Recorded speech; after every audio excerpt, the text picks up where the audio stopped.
Que a paz de Jesus seja conosco. Hoje nós estamos vivendo uma época um tanto difícil para toda a humanidade. Nós temos uma pandemia que está, digamos assim, devastando de uma certa forma a alegria e a vontade de viver de muita gente pelo mundo afora. As estatísticas diárias colocam em nossa mente uma expectativa angustiante e de difícil assimilação em função da morte que está e poderá estar batendo à nossa porta. Não é assim? Muitas preocupações, muito desespero, muita angústia. Essa ideia da morte já não é de hoje, é de longa data.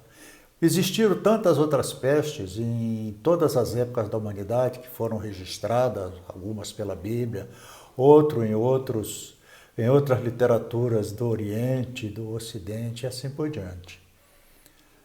A espiritualidade, ela retira do plano físico as criaturas que necessitam retornar para casa, as que já pagaram suas dívidas, as que já estão se refazendo, ou melhor, refazendo o seu perispírito com energias mais salutares e mais amorosas. Para vocês terem uma ideia, por volta do ano 300 a.C., houve um filósofo na Grécia chamado Epícuro. É uma reportagem que foi publicada na Revista Internacional do Espiritismo de julho de 2018, está na página 290, tendo como autora a senhora Dorothy Junge Habib. A dona Dorothy, ela foi minha companheira em Mogi das Cruzes, no Caritas. Foi minha professora e nós chegamos a dar aulas juntos no curso de aprendiz do Evangelho. É uma criatura com uma cultura espírita das mais excepcionais que eu já vi até hoje. E a Revista Internacional do Espiritismo publicou neste mês de julho de 2018 essa reportagem por ela elaborada, A Morte para Nós é Nada, que é a teoria desse filósofo grego que viveu entre 341 a 270 a.C. E ele dizia lá o seguinte: acostuma-te à ideia de que a morte para nós é nada, visto que todo o bem e todo o mal residem nas sensações, e a morte é justamente a privação das sensações. Ele não deixa de ter razão. No plano físico, nós vivemos as sensações humanas desde o momento do nosso nascimento até o momento do nosso desencarne. Ele vai mais além. A consciência clara de que a morte não significa nada para nós proporciona a fruição da vida efêmera, sem querer acrescentar-lhe tempo infinito e eliminando o desejo da imortalidade. O que ele quer dizer com isso? Nós temos que viver. Nós viemos aqui para viver e ser feliz, não é? Nós não temos que nos preocupar com o infinito, ou eu sou imortal, eu quero que meu corpo seja imortal. Não vai ser. Todos nós que nascemos, nós temos um prazo determinado de um determinado tempo. E o que nós vamos fazer nesse tempo é que é a grande questão. Ele fala mais, então o mais terrível de todos os males, a morte não significa nada para nós, porque quando estamos vivos é a morte que não existe. E quando não estamos, quando já partimos de volta para o mundo espiritual, para casa, nós estamos isentos dela. E ele tem uma frase muito bonita que eu quero que vocês gravem. O justo é sereno, o injusto é cheio de perturbações. Não é? A partir daí, ele passa a tratar dos desejos, as sensações, em suas modalidades seguidas do dever de controlá-las, que é nosso. Nós que temos o dever de controlar nossas emoções e equilibrar nossos sentimentos, para que nós busquemos a saúde física e a saúde espiritual. Quer dizer, naquela época, ele já dizia que a saúde espiritual determina a saúde física e vice-versa. A pessoa que é saudável, ela tem o seu perispírito, o seu espírito mais sereno, mais amoroso, mais voltado para o bem. Olha só, né? E ele, segundo ainda a dona Dorothy, o epicurismo, que foi as ideias dele, a doutrina que foi pregada por ele, muitas vezes foi interpretada num sentido pejorativo, que era usada num sentido sensual e voluptuosa. Mas ele, o filósofo Epicuro, ele levava uma vida ascética, ou seja, ele tinha um esforço metódico e continuado para favorecer o desenvolvimento espiritual. E era o que pregava na sua escola em Atenas, numa casa rodeada de jardins, chamada de O Jardim de Epicuro. Ali ele ensinava aos seus discípulos uma vida virtuosa, frugal, alimentando-se de legumes e vegetais plantados ali por eles mesmos. Então eles tinham uma vida saudável. É claro que você detém um corpo orgânico e você precisa também ter uma vida conjugal. Ele falava mais nesse sentido do prazer marital, marido e mulher, né? De suas cartas, somente sobraram 3 obras que estão catalogadas e a editora da Unesp em São Paulo, em 2002, tem registrado essas cartas na sua biblioteca. Dessas obras que restaram, apenas 3. A primeira era uma carta a Heródoto, um outro filósofo grego daquela época, tratando da física atômica. Física atômica. Então, as ideias da física atômica já estavam borbulhando na cabeça dessas criaturas. A prática ainda levaria muitos séculos. E a outra carta era para Pitócles, sobre os fenômenos celestes. Quer dizer, ele já queria desvendar a cosmografia, a cosmologia, né? Verificar os planetas, os sóis, as estrelas. Então já havia essa ideia naquela época. E a terceira carta foi a carta para Meneceu, que tratava da carta sobre a felicidade que trata da conduta humana, tendo por vista alcançar a saúde do espírito. Então, é nessa parte que nós vamos nos ater, né?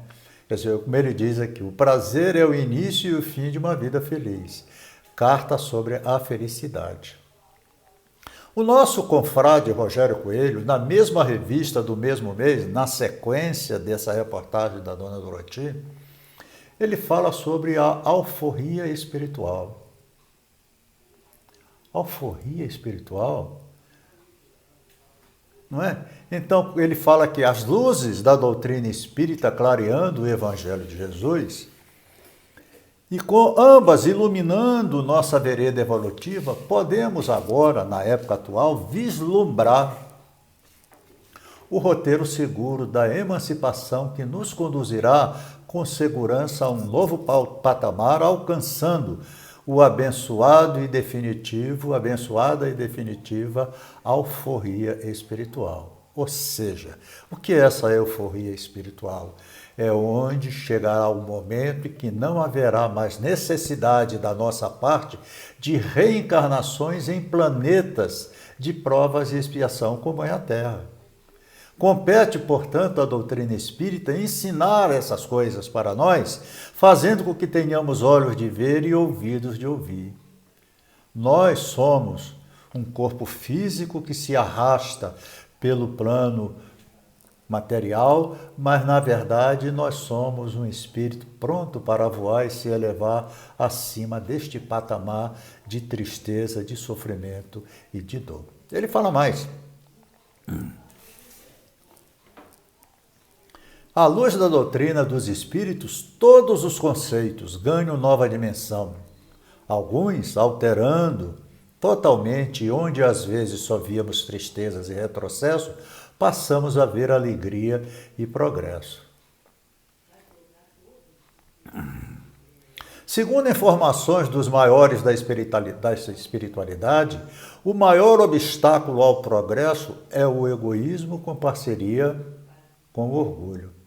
As pessoas, quando desenvolvem uma teoria, elas acham que tem que defender essa teoria encarniçadamente, e todas as criaturas têm que ouvi-las e seguir os seus ensinamentos. As doutrinas, algumas doutrinas políticas são assim, tem que ser daquele jeito. E não é assim, você não pode tolher a liberdade de expressão, a liberdade de pensamento, de sentimento, porque cada criatura está num patamar diferente, cada um sente de uma forma diferente, cada um entende as coisas de uma forma diferente. Então, congregar todas essas criaturas e clarear a sua ideia para um objetivo maior é a missão que a doutrina, o Consolador, a doutrina dos Espíritos, se propôs a pedido de Jesus Cristo. O espírito de Homero Gomes, ele, através da psicografia de um médico, Dr. Roberto Lúcio Viana de Souza, está no livro O Homem Sadio, de 2011, publicado pela Associação Médica Espírita de Minas Gerais. Então, ele fala o seguinte, que a compreensão das leis de Deus, das leis naturais da vida, a se manifestarem no universo, sempre foi a grande preocupação da vida humana. O tradicional de onde venho, quem eu sou, para onde vou, tem preocupado as mentes e registro no palpitar dos séculos. O homem, diante dessas interrogações, comporta-se de maneira dúbia. Ao mesmo tempo que anseia pela resposta, foge dela, através de retóricas, de rebuscamentos que nos afastam da própria realidade. Nós procuramos sempre desculpa para aquilo que fazemos e não procuramos analisar e avaliar se nós fizemos certo ou fizemos errado, ou se estamos fazendo bem para nós mesmos ou não. Ele diz mais alguma coisa interessante. Para tais perguntas, Deus, a inteligência suprema e perfeita, pode sumariamente nos conceder as respostas. Mas isso implicará em outros questionamentos e em novas atitudes que a criatura não consegue, por enquanto, assumir. Nós não podemos ensinar uma criança que está aprendendo as primeiras letras a teoria da relatividade, a teoria sobre a energia atômica.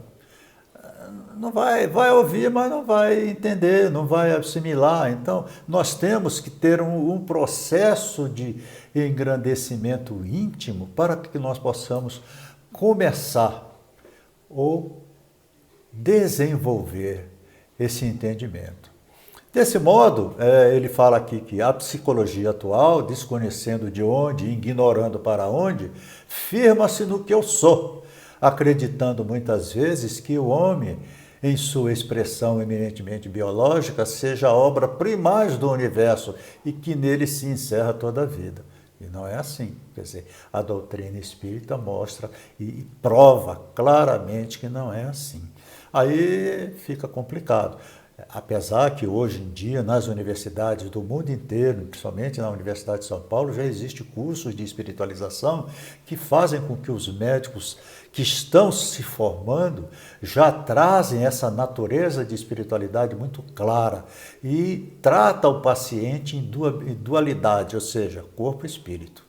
Isso já está acontecendo. A prova disso é as associações médicas, não só nos estados, no Brasil, como no mundo inteiro, estão fazendo esse trabalho. Essa visão acanhada e distorcida mantém as ciências psíquicas presas nessa busca, fugindo das reais causas, que já estão sendo pesquisadas, trabalhos já estão sendo realizados com uma clareza assim, simplesmente fantástica. O Sr. Allan Kardec, na Revista Espírita de dezembro de 1859, eu tirei esse material do livro publicado pela Federação Espírita Brasileira, chamado Um Tesouro Inestimável. Está no livro 2, na lição 36, que foi uma compilação do Dr. Alessandro Viana Vieira de Paula. Fantástico livro. E fica bem mais resumido. E o Sr. Allan Kardec, ele diz lá o seguinte, que a separação entre o corpo e o perispírito se opera gradualmente, e não de modo brusco. Olha, isso em 1859, começa antes da morte, quando esta sobrevém pela extinção natural das forças vitais. Nós, quando vamos chegando a uma idade muito mais avançada, nós vamos tendo a percepção de que a qualquer momento nós vamos deixar esse mundo. Para onde nós vamos? Como vai ser? Seja pela idade, seja pela doença, sobretudo nas pessoas que em vida pressentem seu fim e em pensamento se identificam com a vida futura. De tal sorte que ao exalar o último suspiro, a separação é mais ou menos completa. Eu tive uma amiga, numa época que eu morei em Teresópolis, que eu fui visitá-la no hospital nos últimos dias dela, coitada. Ela já estava... E ela falou para mim, que bom que eu te vi. Eu tenho uma coisa para te contar. Eu falei, mas parece que eu estou vivendo em dois mundos. O mundo de lá, o mundo de cá, eu fico assim na dúvida. Eu falei, olha, quando você notar que sua mãe, o seu papai ou o seu vovô estiver do seu lado, é porque eles vieram te buscar. Então você não precisa ter medo. Vá com eles e que está tudo certo. E 2 dias depois ela desencarnou. Serenamente. Quando a morte surpreende um corpo cheio de vida, a separação não começa senão neste momento, para acabar pouco a pouco. Enquanto existir uma ligação entre o corpo e o espírito, através do cordão prateado, como se fala, o corpo ainda está vivo. O desligamento total ainda não foi feito. Este estará perturbado e, caso entre bruscamente no mundo dos espíritos, experimentará um sobressalto que lhe permitirá reconhecer imediatamente a sua situação, bem como as propriedades do seu novo corpo. Aí ele vai perceber que o novo corpo dele é o perispírito que tanto se fala. É necessário ensaiar de alguma maneira e é isso que faz pensar que ainda pertence a esse mundo. Aí a gente dá uma treinadinha, né? Fala, olha, logo eu estou indo para lá. Como eu vim para cá quando nasci, devo retornar após o desencarne. Então a gente tem que se preparar para este momento. Todo ser humano vai passar por isso. Alguns mais cedo, outros mais tarde. Então. E ainda ele fala mais. Que diferença da calma, da serenidade, da suave quietude dos que morrem sem remorsos. Olha só essa informação importantíssima. Com a consciência de terem bem empregado o seu tempo de estágio na terra, dos que não se deixaram dominar pelas paixões. A gente não vê isso muito por aí, né? A gente vê a exacerbação das paixões. A paisagem é curta e sem amargura. Eu acho que aqui a passagem é curta e sem amargura. A morte para eles é o retorno do exílio à pátria verdadeira. Haverá nisso uma teoria, um sistema? Não. É o quadro que nos oferece todos os dias nossas comunicações de além-túmulo na Sociedade Espírita de Paris, que ele conversava toda semana com diversos espíritos, cada um trazendo seus dramas ou suas alegrias, e ele separava aquelas informações mais relevantes para que fossem republicadas nos livros que ele publicou. O livro dos Espíritos, o livro dos Médiuns, a Gênese, o Céu e o Inferno, o livro é fantástico. Né? E onde cada um pode colher um ensinamento útil, porque encontra exemplos que poderá aproveitar caso se dê ao trabalho de consultá-los. É um espelho em que nós vamos nos reconhecer que se nós não estivermos enceguecidos pelo orgulho. Quando a gente se propõe a ler, avaliar, analisar, meditar, nós vamos colher informações preciosíssimas para a nossa vida. O espírito do Antônio Carlos, num livro chamado Morri, e a Hora, através da psicografia de Vera Lúcia Marinzec de Carvalho, ele conta a história de um senhor, senhor Niquelino, né, que ele se encontrava em coma. Então ele fala no livro que ele estava sentado na sua poltrona preferida, sentia muito cansaço e não conseguia concentrar-se para ler o jornal. Ele não passara o dia bem, tivera muitas preocupações e aborrecimentos. Então, vamos controlar essas preocupações e aborrecimentos. Olha só o que ele conta. De repente, sentiu uma dor forte na cabeça, quis gritar e não conseguiu. Vi um túnel, passei rápido por ele e fui ao encontro de uma luz clara e brilhante. Senti-me amparado por uma pessoa que disse a ele o seguinte: Ainda não é hora, espere. Como assim, ainda não é hora? Aí, né? Aí ele, evidentemente, ficou confuso, né? Não consegui ver nitidamente a pessoa que me segurou pelo braço e que falou comigo desse modo carinhoso. Olhei para baixo, estava na sala de minha casa, só que a 1,5 metros acima da poltrona. Vi-me sentado, quieto, pálido, com a respiração descompassada e barulhenta. Olha só, meu filho, o filho dele, aproximou-se.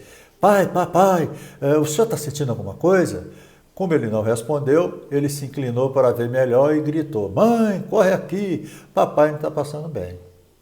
Quantos casos nós vimos ou já ouvimos falar dessa situação? Então, o que aconteceu com esse aqui foi isso aqui, não é? Então, ele estava em coma e sentia uma sensação muito estranha. Ele dormia, acordava, mas não se mexia.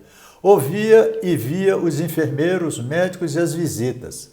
Às vezes, via pessoas diferentes que o orientavam. Então, havia uma equipe espiritual preparando o desencarne dele. Então, são essas pessoas diferentes que ele falava com ele carinhosamente, ele escutava assim, tanto estupefado, né? Calma, Niquelino, seu corpo físico está em coma e seu estado é grave. Ore e pense em Deus. Aí ele relata que ele conseguia fazer orações das quais havia decorado, e outras fazia como se conversasse com Deus. E ao Pai Celestial, ele pedia sua mulher, sua família, seus filhos, amigos, parentes. Ele não tinha medo, essa informação é importantíssima. Ele não tinha medo, ele sentia que todos o queriam bem. Ora, quando de novo ele viu aquele senhor diferente, porque ele se erguia no ar como um balão. Perguntou a ele: o que faço para reagir como o Dr. Cláudio quer? O espírito respondeu: mantenha-se calmo e tranquilo. Eu falei: eu já estou, cara, estou aqui paradão, né? Não posso fazer nada. Né? Então vamos aguardar. Tudo tem seu tempo, respondeu ele tranquilamente. Aí na concepção dele ele acha que piorou. Na visita, a esposa chorou, o filho beijou várias vezes e ele ficou muito preocupado, né? Falei: caramba. Aí ele viu o túnel de novo, a luz, e ele ansiou para ir naquela claridade brilhante e foi. Aquele ser diferente lhe deu a mão e disse: é tempo, venha. Ele adormeceu tranquilo, acordou sem os aparelhos e virou no leito calmamente, se esforçou e conseguiu sentar-se na cama. Ele viu com clareza aquele senhor que estava sentado ao lado do seu leito, sorriu e o cumprimentou. Bom dia, Niquelino. Como se sente? Saí do coma? O que aconteceu? Niquelino, o seu corpo físico não tinha condições de continuar no plano encarnado. E você, em espírito, está aqui entre nós, explicou ele. Aí fiquei quieto, ele ficou quieto, pensamentos vieram e parecia que viu o médico dizer que faleceu, desligar os aparelhos, viu o corpo dele ser velado e enterrado. Mas respondeu para aquele senhor: sinto-me bem, respondi depois de alguns segundos. Estou confuso. Morri? Mas o que é morrer afinal? Aí aquela criatura que estava ali do lado dele, aquele espírito benfeitor, disse a ele: os órgãos do corpo carnal param e eles falecem. Nós continuamos vivos, somos espíritos e uma outra forma de vida nos é apresentada. Aí ele se emocionou, chorou, né? E perguntou: o que irá me acontecer? Ele perguntou emocionado, temeroso e ansioso. Viverá de outro modo, respondeu o Senhor tranquilamente, tentando lhe dar segurança. Então, ele vai voltar a viver do jeito que ele era antes de reencarnar. Porque nós viemos desse lugar aí, ou desses lugares, da colônia, ou de um plano espiritual mais elevado, que preparou o nosso corpo para o reencarne. E ele estava retornando. Como ele passa por um processo de esquecimento de tudo que fez das encarnações anteriores, aí ele fica preocupado. E agora? O que é que eu faço? Calma, você... Aí logo aparece o parente que já foi anteriormente, o pai, o avô, o tio. Aí ele começa, a memória começa a voltar e todo o programa espiritual que ele preconizou e trabalhou no plano físico volta à tona e ele começa a ver as coisas mais claras. É o que vai acontecer conosco, com todos os seres humanos. O Dr. Cláudio Sinotti, num livro chamado Refletindo a Alma, que é a Psicologia Espírita de Joana de Ângeles, isso é da editora lá do Divaldo, lá em Salvador, a editora Leal, está no capítulo 2, página 42. Aprender a ser. Então, a partir do momento em que nós decidimos pautar a nossa vida em valores intrínsecos, ou seja, que faz parte da nossa essência, da alma, partimos para o grande desafio do ser. Saímos da condição de pessoa espelho, definida por Joana de Ângeles como aquela pessoa que reflete as conveniências dos outros para refletir a nossa própria essência. Não é? Um dos desafios que se encontram, então, a partir dessa perspectiva, é aprender a conviver com a solidão. No sentido que nem sempre será possível aguardar que os outros nos compreendam e compartilhem conosco esse processo. Nós temos que aprender a conviver conosco. Tem pessoas que se desesperam quando ficam sozinhas, não conseguem. Então, essa possibilidade é o tratamento dela, essa reencarnação, ela tem que aprender. Mas se ela não ler, não estudar, não procurar saber as causas dessa condição intrínseca que ela tem, que faz parte da essência dela, fica difícil, não é? Então, sorrir não mata, viver não dói, abraçar não arde, beijar não fere, rir não machuca, a gente não tem motivos para não tentar ser feliz. É que os chinesinhos estão falando aí, né? Então, o Jô Soares tem uma frase muito interessante que ele diz que a melhor maneira de ser feliz com alguém é aprender a ser feliz sozinho. Daí a companhia é uma questão de escolha e não de conveniência, não de necessidade. É por isso que a autora reforça: o homem deve ser educado para conviver consigo próprio, com a sua solidão, com seus momentos limites e com suas ansiedades, administrando-os em proveito pessoal e de modo a poder compartilhar emoções e reparti-las. Certamente que ela não está falando aqui daquela solidão patológica, o cara se isola, não quer saber de ninguém e não convive, não troca ideia, o cara está sofrendo e vai sofrer mais ainda. Ou isolar-se por não entender ou suportar a convivência com os outros, mas da importância de interagir com esse ser que somos, mas que por conta das nossas estruturas inconscientes nos torna desconhecidos de nós mesmos. Conhece-te. É uma frase famosa desde a Grécia Antiga. Quando Sócrates esteve no templo de Delfos, a frase lá no portal era essa: conhece-te. É o que ela fala aqui. A Joana e o Cláudio Sinotti, ele refletiu bem dentro desse aspecto psicológico. O Emmanuel, no livro Justiça Divina, publicado pela Federação Espírita Brasileira, está no capítulo 10, Psicografia do Chico Xavier, que é o motivo do nosso assunto. Viverás para sempre.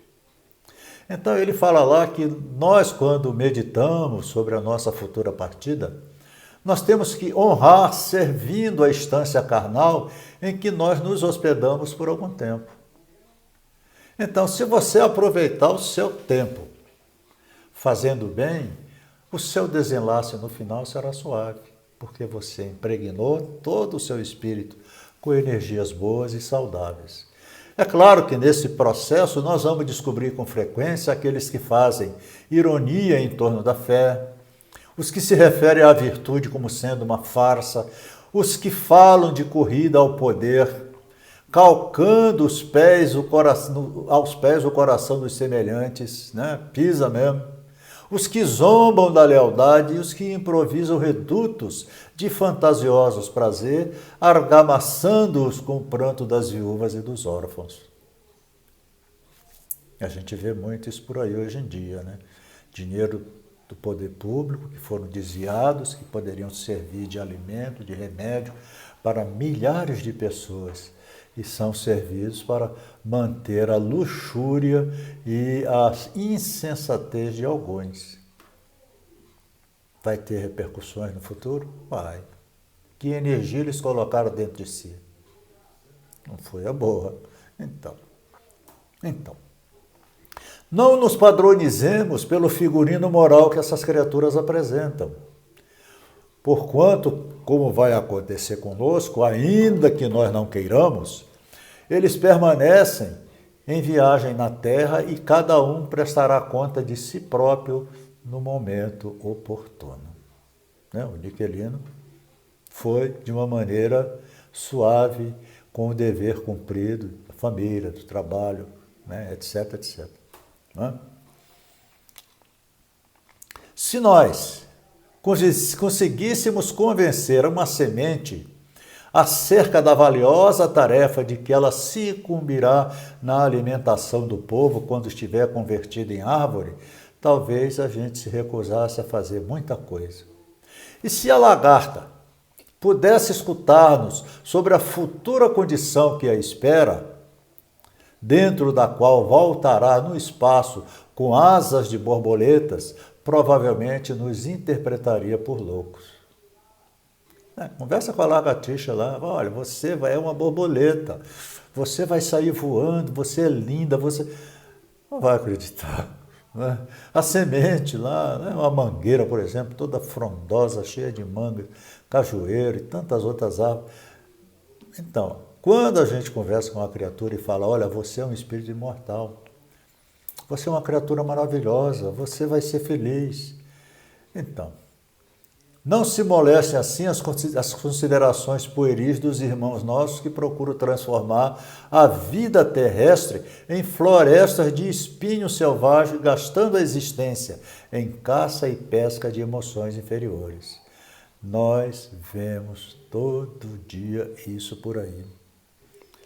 As portas das universidades estão cheias dos baladeiros. Pessoal que, ao invés de estudar, vai ficar lá tomando cerveja, bebendo, fazendo cada coisa assustadora. Mas o que eles estão fazendo? Estão descendo ladeira abaixo, transformando a sua vida no futuro num verdadeiro inferno. Eles não sabem ainda, mas... Então, vamos persistir na nossa conduta correta, vamos manter a nossa consciência serena do dever cumprido, vamos fazer o nosso melhor.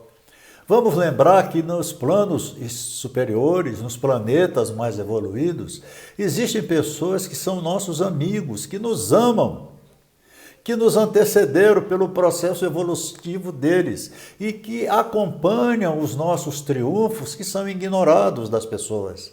Só nós sabemos. E que eles abençoam o suor da nossa paciência nas lutas necessárias, encorajando-nos à causa do amor puro e sustentam as energias para que as nossas esperanças não desfaleçam. Comungam-se com as nossas alegrias e as nossas dores, ensinando-nos a semear a felicidade nos outros para que recolhamos a felicidade maior. Se nós tropeçamos, eles nos levantam. E se nós choramos, eles enxugam nossas lágrimas. Sobretudo, aguardam confiante quando terminamos a tarefa para nos abraçarem, afetuosos, com a alegria de quem recebe um companheiro querido de volta ao lar. Então, persevera no bem, sabendo que viverás para sempre. Agora, se nós nos sentirmos sozinhos na fé, vamos nos lembrar de Jesus Cristo. Um dia ele esteve abandonado e crucificado no alto de uma colina, contemplando os amigos desertores e os algozes gratuitos, beneficiários ingratos e adversários inconscientes. Se nós pensarmos bem, na conceituação humana, ele estava completamente sozinho. Contudo, ele com Deus e Deus com ele formavam a maioria ante a multidão desvairada. Os céus vieram buscá-lo. Então, vamos ter consciência que o ser humano é a soma das nossas experiências evolutivas. Nós somos o construtor do nosso próprio futuro e o colhedor do nosso passado. Nós temos o livre-arbítrio de escolha, acreditar ou não, ser ou não ser, fazer ou não fazer, tudo depende das atitudes que nós tomarmos. Tomamos a atitude, tem um efeito colateral, que pode ser benéfico ou maléfico para nós mesmos. E nós temos que ser conhecedor da realidade na qual nos encontramos quando reencarnado. Dispor de instrumentos indispensáveis à conquista da alegria de viver, de amar e poder alcançar a paz legítima, que deflui da consciência ilibada, sem manchas, e da conduta correta. Vamos errar? Vamos. Vamos tropeçar? Vamos. Mas vamos recomeçar. Se nós falhamos, é porque nós somos frágeis em algum momento. Vamos reerguer, vamos seguir em frente. É isso que Jesus nos motivava. Vamos compreender que todas as ocorrências possuem um limite de tempo, que logo perdem seu significado. O que é importante para você hoje pode não ser amanhã. O que era importante para você algum tempo atrás, hoje parece uma coisa tão fútil.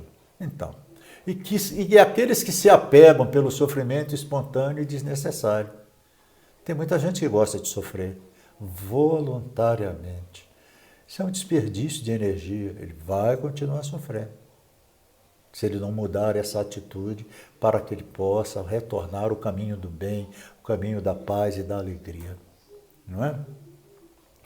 É importante valorizar o estar vivo na carne, cenário de crescimento moral e espiritual, tendo-se em vista que o morrer nada mais pode fazer do que transferir cada um de nós para o país da consciência severa. A nossa consciência. Quando nós chegarmos lá, nós vamos nos questionar. Por que eu não fiz isso? Por que eu não fiz aquilo? Eu devia ter feito aquilo. Eu deixei de ajudar fulano. Meu Deus do céu, me ajude a reparar esses erros. Nós vamos sofrer. Vamos fazer o melhor. Vamos lembrar de Jesus sempre. Ele nos ajuda a pensar, nos ajuda a tomar a atitude correta. Que a paz de Jesus seja conosco. Paulo de Tarso, em Colossenses, ele tem uma frase lá muito bonita, está no capítulo 3, versículo 12 e 13. Perdoai uns aos outros, concordemente como escolhidos de Deus, santos e amados, revesti-vos das ternas afeições de compaixão, benignidade, humildade mental, brandura e longanimidade. Continuai a suportar-vos uns aos outros, liberalmente, se alguém tiver razão para a queixa contra o outro. Assim como Jeová vos perdoou, Deus vos perdoou liberalmente, vós também deveis fazer. Além de todas essas coisas, porém, vamos nos revestir do amor fraterno, pois é o perfeito vínculo da união, e a prática da caridade é esse amor em ação. Que Jesus nos abençoe. Que a paz de Jesus seja conosco. Paulo de Tarso, em Colossenses, ele tem uma frase lá muito bonita, está no capítulo 3, versículo 12 e 13. Perdoai uns aos outros, concordemente como escolhidos de Deus, santos e amados, revesti-vos das ternas afeições de compaixão, benignidade, humildade mental, brandura e longanimidade. Continuai a suportar-vos uns aos outros, liberalmente, se alguém tiver razão para a queixa contra o outro. Assim como Jeová vos perdoou, Deus vos perdoou liberalmente, vós também deveis fazer.